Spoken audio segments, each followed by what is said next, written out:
Welcome to the Bob Stoops app. I'm Brad McMullen along with Hall of Fame football coach Bob Stoops. And coach, lots of exciting things heading into this weekend. We haven't had a chance though to get your thoughts on OU Texas. Oklahoma's monster win in the Cotton Bowl. Dillon Gabriel now a Heisman favorite in a lot of people's minds. What were your thoughts on this amazing game?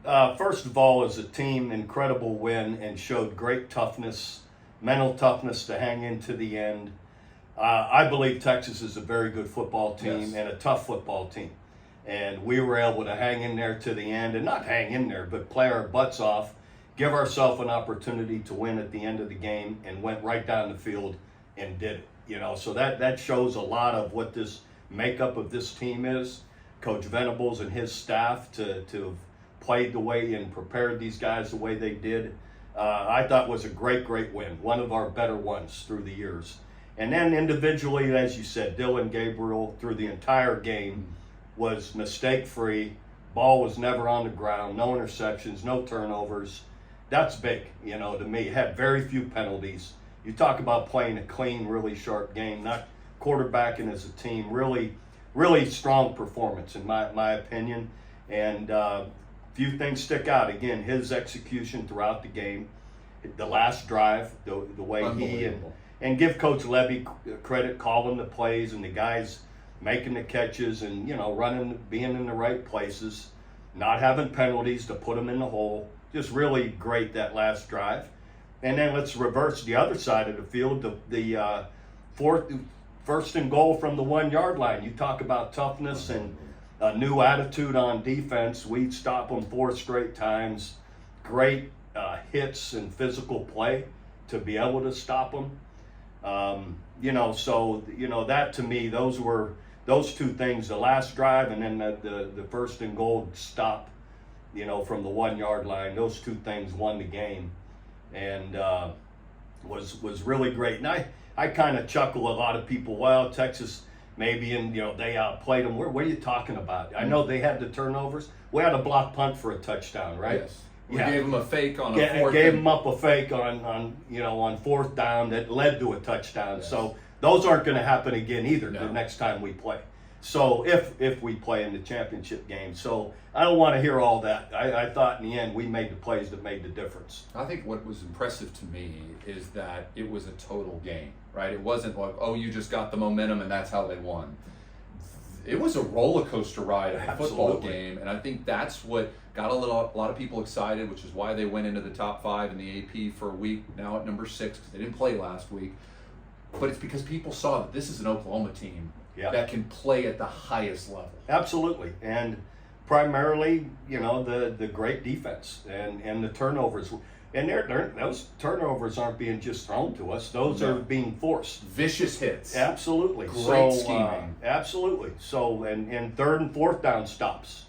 You know, those are huge. Those are like turnovers, in my opinion, as a coach. So, in the end, we're doing a ton of really strong. You know, there's a lot of great play out there, and our guys are performing well, playing tough, and that shows. And you were able to tell our live audience that we had during our last show that there are 2 factors that decide the OU Texas game the large majority of the time. Yes. The line of scrimmage, who runs the ball the most yards, and the turnover battle. That's exactly Oklahoma what it was. won in both of those, and the key for me, going back to that goal line stand that you mentioned, all week long, Oklahoma had heard that Texas has the best offensive line in the country.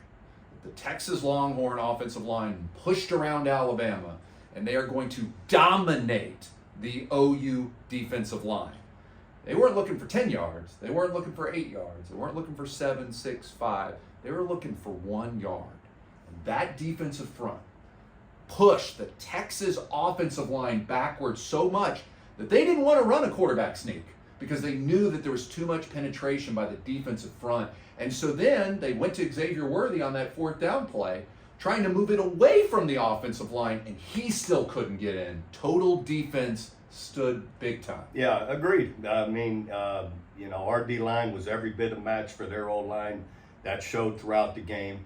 And like you said, I said it before, it's been that way, and I've been around this game now going over 20 years, and whoever runs the football the best, which we did, and wins the turnover margin, 9.9 of the time, they're going to win the game, and that's what happened. Amen. And if you want more on the Texas game, you got to check out Sellout Crowd. Coach Stoops invested in it. And Coach, this is really neat because you actually got to do some one-on-one interviews with people that played and coached in this game. Yeah, that's what this is all about. Selloutcrowd.com. You can go find all the local sports writers and broadcasters around that are on this site, as well as myself.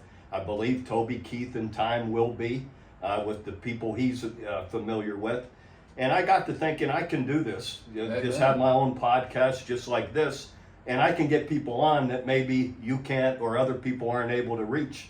I got a good fair number of fun people to talk to that are in my phone bank. So, we got a lot of 15, 20, 30-minute interviews with all of these different, sports figures that I'm, in touch with. And it's a lot of fun. And basically, it's not so much me interviewing them as it is us talking about past relationships and different experiences we've had. So it's really been a lot of fun. It's awesome. If you haven't had a chance to watch the videos, click on them. They're really great. We're going to be adding them to the app as well. Lots of fun. Here's the good news. He can't interview himself, so I still have a job, which is great. All right, so let's talk about this week. Oklahoma is going to be playing UCF, and the interesting part about this is UCF's quarterback got cleared a couple weeks ago, is expected to play. He is undefeated on the season when he plays. Very dangerous athlete from Ole Miss. Great baseball player as well. Probably going to play in the NFL, if not Major League Baseball. What does that do for the preparation of Oklahoma, knowing that a much better quarterback is going to be behind center? Yeah, it complicates things. You understand they're they're the highest scoring offense in the league, I believe, and very high in the country in offensive production, points and yards. So Gus Malzahn is noted for that, yes. Their head coach. So definitely complicates everything, and the defense will have to really be on its toes. They're always one of those teams that has a lot of, it's not fair to say gimmicks because it's better than that. They got good, solid trick plays or plays that deceive you. And so the defense will definitely have to have a great day, be on its toes and play well, to have an opportunity. But they're aware of that. What I'm excited about, I feel we're just hitting our stride. I don't think this team, and don't get me wrong, I'm not there every day. I don't, to say this, but I just feel after a game like Texas and the build to Texas and the way the improvement, winning that game a week off to rejuvenate, heal up, it builds confidence. I'm hoping and believe we've got a chance now to really take off, to really start playing our best football. I know, just listening to Coach Venables, being around the team to some degree, they're even close to being satisfied with just beating Texas. That is just a small part of the rest of their journey, and so I'm excited to see them go pursue it. And you said here when we were doing our preseason show that you had an opportunity over the summer during the two-a-days workouts, preseason workouts, to see the team, and you said they're completely different. They've got the it factor. They're putting forth the effort when it comes to watching films and preparation, and that you're going to see it. And you were really high on this team, and they've lived up to the hype. And I think the important thing that people need to know is that Texas team was a great team. This was a better team than the team that beat Oklahoma 49-0 the year before, and they beat them on the field. It wasn't a gimmick.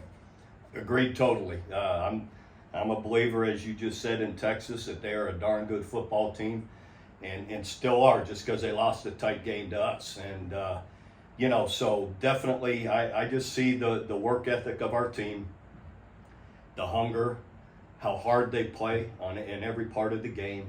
All of that makes a difference. And believe it will continue to build. And Sooner fans, if you think that this is going to be a short-lived fun time, go check out the recruiting. Oklahoma is doing phenomenal in recruiting both this year and in the next 2 years, which is really nice. All right, so let's talk about the game. UCF at Oklahoma. The point spread now 17 points. It actually opened up at 19, but now that they're finding out Plumlee's going to be playing, they know it's going to be a difference maker to have a star quarterback for UCF and Gus Malzahn. You see Oklahoma winning at home, but do you think they'll cover the points? I do. Again, just everything I said earlier, definitely UCF has an excellent offense. Overall, having Plumlee back is going to be a good factor for them. But I still feel our guys are on an edge to keep climbing and pushing, and they're going to be excited to be back home in our stadium. And I just feel like we've got a chance to really play well and beat them bad. And I think the crowd is going to be happy to be cheering on this team after Absolutely. what they delivered in the Cotton Bowl. All right, big game. Penn State, Ohio State. The Buckeyes favored by 4.5 points. A battle of two undefeateds in the Big Ten. Trying to remember, where's the game? It is at Ohio State. Yeah, okay. In the shoe. I just haven't been as overwhelmingly positive about Ohio State as usual. Because some of these other teams, I've really been high on Ohio State, but I kind of like Penn State to cover. I think Ohio State will win really close. That's kind of how I look at it. Yeah, it's one of those things. I look at Ohio State like I look at Georgia, where there's some games you scratch your head. How are they losing to South Carolina late in the game? How are they losing this game against Missouri? How are they doing these things? And then you see them look phenomenal against Kentucky. And that's how I felt about Ohio State. You saw them play against Maryland, and you're like, wow, where has this team been all year? You see some mess ups against Notre Dame, obviously a much better competition in playing Notre Dame. But I like what you're saying. I think Ohio State's going to win because it's at home, but I think it's going to be one of those things you're going to want to wait till the end of the fourth quarter. Yeah, it's a tight game. I like Penn State and what they're doing. They've looked really strong too. All right, another game out there, Washington State at Oregon. Oregon just lost a heartbreaker to Washington. Oregon's favored by 20. Washington State, though, looked really good early on, hasn't looked as good the last 2 weeks. Yeah, it's interesting, and I was really impressed with Oregon, even in a loss. I thought that game was magnificent. Both teams, the back and forth. As a coach, I would question a little bit of some of the aggressiveness. Kick the field goal. Exactly. For the love of mercy, kick the field goal. That's what I was thinking. But again, listen, you can't take anything away in that strong football team. They're coached really well. Both teams. I watched the game and was really impressed with both teams. So Dan Lanning is, so I'm not questioning him. To me, it's you got a gut feeling in the game, you go with it. So point being though, sometimes in hindsight, maybe you get that opportunity again, you rethink it, but he went with it. But that doesn't put him out of anything. Because the game was so close and so tight. So I see them rolling. That's just my opinion. I haven't watched Washington State enough, but from watching that entire game, Oregon-Washington, I'm impressed with Oregon. Well, I'll say this. Dan questioned himself after the game. He said, I got into the moment. As a coach, you're supposed to take a step back and think, hey, this is going to be a game that's probably going to be decided by a touchdown or less. And if I can get 3 points here, another 3 points here, another 3 points there, we win the football game. So. But I know as a head coach too, I've always told myself, trust your gut. And sometimes it'll let you down, I guess, is the best way of saying it. All right, former Oklahoma quarterback is going to be coaching in a huge game against Alabama. Josh Heupel beat Alabama last year. Now they got to travel to Tuscaloosa. Alabama favored by 9.5. I'd take Tennessee in the points. I think Alabama will end up winning, but I've been impressed with Tennessee and the way they're playing. They had the bad game against Florida, which I can't get rid of that game in my head. Surprised me, so that's probably why you're going to take Alabama. And I get that. I just don't feel they'll have another one of those. Yeah, I'm going with Alabama at home with the points, and this is why. I just, that Florida game, I do not think Florida's a great football team. That's a great point. And Nick Saban wants to beat Tennessee. And Florida beat them soundly. Yeah.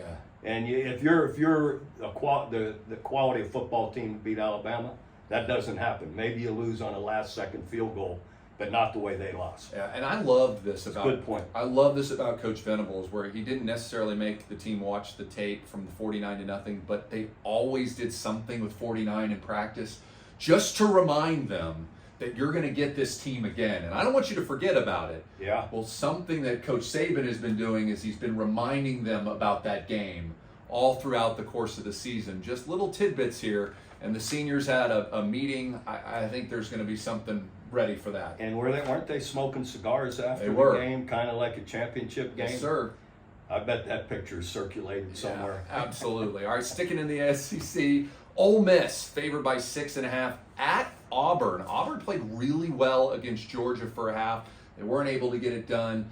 I think Auburn reminds me a lot of Oklahoma a year ago. You know they're going to do well. You know Hugh Freeze is going to recruit. He's going to put in a system into play. But I still think they're a year away. I agree. And Ole Miss, I was skeptical early, just watching them, though, the way they continue to play well.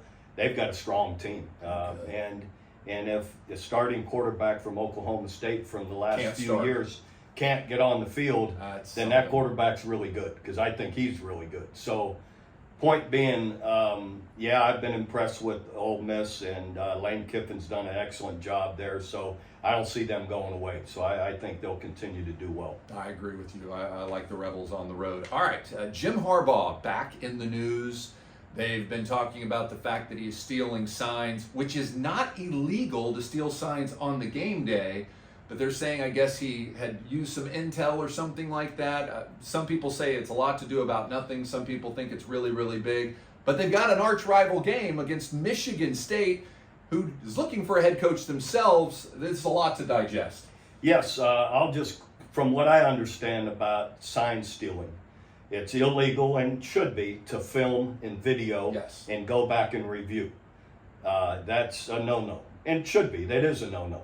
It's also a no-no to pre-scout a team to go off campus to go watch a game that isn't your game and watch their signals and try and marry it up to what's going on the field.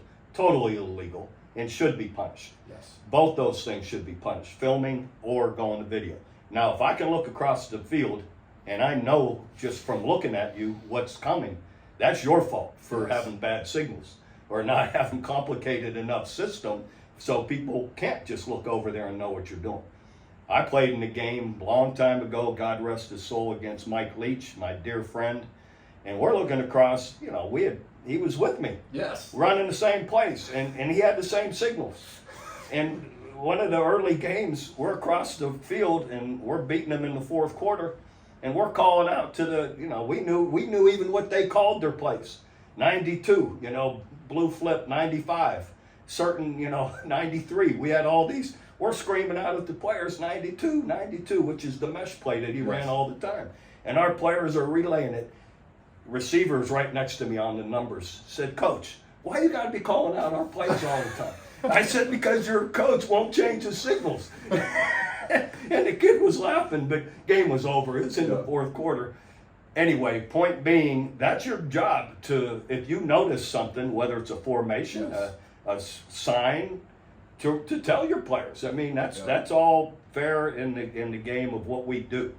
But the other parts of it that I just explained are not. So no, absolutely. But anyway, Michigan's playing great. I don't know if it's because they know what the other team's doing every play or not, but you have got to give it to them. They are a strong, good football team in every phase of the game. And Michigan State's struggling. I don't know what the line is. I'd still take Michigan. I don't even know what it is. It's 24 points. No, they're and Michigan State, sadly, I think that game last week where they're up 29 to nothing or 24, and then whatever it was, they have a comeback in the fourth quarter. Rutgers did against them that should never have happened, and that's going to break their heart, being that, my opinion, without a head coach in place, and you're kind of reeling. I don't care where the game's being played. Michigan's on a roll, so I'd take Michigan. Yeah, and I say this about the Mike Leach comment, as somebody brought up to his attention, and it was played. The interview was played after his passing about him not changing his signals, and he's like, "Could they stop it?" That was his comment. Did they stop it? Yeah. I mean, more or less, like, I don't care if they don't buy something. Fortunately, a few times we did, and our guys were ready for it. But I'll be honest, the next time he did switch up some things. He did switch it up. All right. Well, I say this: Michigan, I think, is just a much better football team, and they've been very consistent all year. 24 is a lot of points, especially on the road in a rivalry game. But I think it goes back to last week. I think you hit the nail on the head. Yeah. That is deflating. That's crushing. And you see what happened with the Colorado team, where you're celebrating at halftime, the game's over, and the game's not over. Right. And I go back to Texas a few years ago when Oklahoma came back. They were losing by nearly 30 points and came back and won that game. I think Texas won one football game the rest of the year because that game, that comeback destroyed the locker room. And I'm not saying that the locker room is destroyed, but they've got challenges when you don't have your head football coach. Exactly. It just they mount. Yes. And this, to me, that was a crushing blow right there. And I hope they can rebound from it. Mark D'Antonio's back helping them as a associate head coach, a dear friend of mine. So I want them to win and do well. But, and if a guy can turn it around, he's that kind of guy. He's a long-time great coach there and likely at some point to be a Hall of Fame coach. And hopefully they can get it done. But I just think that blow last week was really hard. Yeah, I think you're going to see a great effort from Michigan State in the first quarter.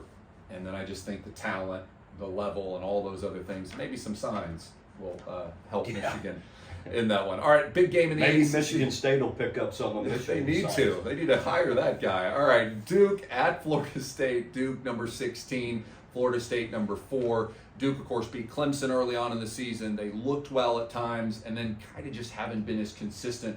Florida State looked phenomenal at the beginning of the year, and sometimes they haven't looked so consistent. Florida State playing at home, favored by a lot of points here, 14.5. Yeah, I'm a big fan of both head coaches. Mike Elko at Duke. I don't personally know him well, but doing an incredible job. And Mike Norvell at Florida State, I do know, and an excellent coach. I was a big fan of his coming into Florida State. And so I see Florida State winning. I see it being closer than that, in my opinion, because the Duke is for real and got an incredible quarterback. Mike Elko, the coach, and their staff is doing a great job. I believe it'll be a heck of a game, and I'd pick Duke if it was at Duke to win the game, but not at Florida State. Yeah, if you're a gambler out there, I'd run from this game because I have no idea which team's going to show up. I like the home team. I like Florida State. I think that they just have better talent. They're going to be at home. Duke is not going to sneak up on them because they saw the Clemson game. But I just think they're a better team. I think it's going to be a close game. But I would not be surprised, though, if Florida State won by 20. That's why I say run from this game. Exactly. All right, a game that we're all interested in, Utah and USC. Lincoln Riley got his first loss of the season last week to Notre Dame. Certain things went really, really well for the Trojans early on offensively. The turnover bug killed them in the first half. Caleb, 3 interceptions. They just could not get things going last week. Yeah, and I believe the game is at USC. It is at USC. Yes, and what are they favored by a touchdown? Yeah, by a touchdown. I think it'll be closer than that. I find it hard to put out. I mean, this isn't. I don't have any bad blood with anybody. With Lincoln, or this isn't against USC. The fact is, Utah has beaten them how many years in a row? 2 times in a row. Twice last year. Yes. And that matters. That means, in my opinion, and for whatever reasons, they're fundamentally, whether it be more physical at the line of scrimmages, both sides of the ball, creating turnovers or protecting the ball, they've been more consistent in those games. And that's too recent for me to put out of my mind. Yeah, they got, for some reason, you get a feeling of you feel good playing a certain team. What I mean by not good like you're cocky or it's going to be a cakewalk. Some reason they line up well against them is how I look at it. And I don't see that changing in this amount of time. Yeah, I wouldn't be surprised, the sun comes up tomorrow and Cam Rising doesn't make an appearance. Maybe this is what they've been waiting for. And again, I think they're going to play up. I think they're really looking forward to this game. I wouldn't be surprised if USC won this game, but I like Utah on the road, and I know a lot of people don't. I just think this is the game they want. They want this game really badly. The other thing I paid attention to was the sidelines of USC. Players arguing with coaches, players arguing with other players, and I'm not trying to compare other teams, but you look at those teams that have things together a little bit better, they're working together. They're not in an argument. Some people might say, actually, that's what we want. We want them to be fired up. We want them to hate losing. We want them to be, in this, yuck. I just like Utah in this game. There's something about them. Well, it's kind of like what I said. They match up well, apparently, if they beat them twice, and I believe fairly soundly a year ago. That doesn't go away in a year. A lot of points, too. Yeah, usually it doesn't go away in a year. So to me, I would, I see Utah winning the game, and I'd take Utah. All right, and we're going to end the show as we started the show, talking about the Texas Longhorns, who will be traveling to Houston. Texas is favored big, 23.5 at Houston. And Houston's another interesting team, right? I mean, They're left for dead. There's no way they could possibly beat West Virginia. I mean, no possible way. And then they have the Hail Mary play for a reason. What an incredible play. Unbelievable play. Yeah, it was well designed, just how you draw it up. And I was sitting there watching it a little bit in disbelief, and then I watched it. Was it next Colorado State, or was it the same night? Then Colorado State was did, unbelievable. I know it. If you have not seen Boise the video State. of that Colorado State game, it was on the Bad Beats on SportsCenter. It's unbelievable. 7 minutes left to go. They were down by 20 points. Yeah. And they won the game. Yeah. 20 points. I couldn't go to sleep. I was up late at night just watching it in amazement. And I had this feeling as soon as that play started, I go, they're going to complete this. And sure enough, it just happened. So anyway, it just, we were. So Texas is favored by 23.5 I like Texas at Houston. Again, I'm not, Houston's hasn't been great all year. I think Texas will have something to prove and be kind of mad after that last loss to OU, and it'll be a different atmosphere for them being in such a small stadium. But you have to be ready for that. I remember back in the day when Kansas wasn't any good, I would talk to the team about, look, we're going to walk out there and it's going to be silent, dead. They didn't even play music most of the time. So it was like, make your own energy. Create your own energy. Don't let this affect you, and be prepared for it. So walking into a smaller stadium, and I don't think Houston been known to have a rabid fan base, which that fires you up. Our guys love like going out into Tennessee and hearing them scream at you. Yeah, that fires you up, So, but I just again believe in the direction of Texas, what they're doing. So I'd take them. Yeah, average teams, a defeat can mess them up. Great teams, if they lose, they're chomping at the bit. They can't wait to play. They've had to wait 2 weeks for this football game. The other thing is they're playing Houston, so they're playing against guys that they played with against high school. There's lots of relationships there. I think they're going to be zeroed in, and I think you're probably going to see the best Texas Longhorn team you've seen all season long, and that's saying something. I think they're a really good football team. I think we'll see them in the Big 12 championship game. And it's going to be a decision on whether or not we possibly could see Texas a third time in the college football playoff. That's how good Texas is, and that's how good Oklahoma is. Agreed. It's leading that way, but it's just halfway. Yeah. And I know either team, whether it be Texas or OU's getting ahead of themselves. In this game, everyone knows anybody can beat anybody. So all you can do is be as good as you can be that day, and that to me is what the focus is always, regardless of who we're playing, where we're playing, how can we be at our best?